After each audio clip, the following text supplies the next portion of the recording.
अहम मामला है वफाकी दारुल हुकूमत इस्लामाबाद से, जहां पर गधे का गोश्त बरामद होने का मामला है। एसपी काजिम नकवी की सरबराही में तीन SHOs पर मुश्तमिल कमेटी को बज़ाहिर गधे के गोश्त का मार्केट और होटल्स में सप्लाई होने के शवाहिद नहीं मिल सके हैं। इससे मुतालिक तफसीलात क्या हैं, बात करेंगे मोहम्मद आलिजा से। आलिजा बताएगा तफ्तीशी टीम क्या कह रही है।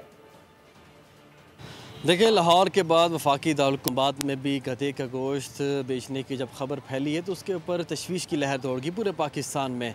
और इस्लामाबाद फूड अथॉरिटी ने कार्रवाई की, 25 मन गोश्त बरामद किया था और मुतअद्दिद गधे भी वहाँ से बरामद हुए थे ज़िंदा हालत में। तो पुलिस ने वो गोश्त तो फौरी तौर पर तल्फ़ कर दिया था।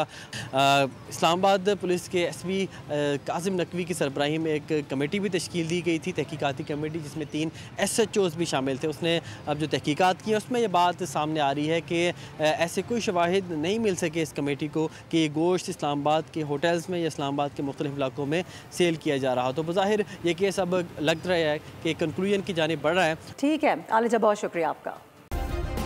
सब्सक्राइब करें और बेल दबाएं ताकि कोई खबर रह न जाए।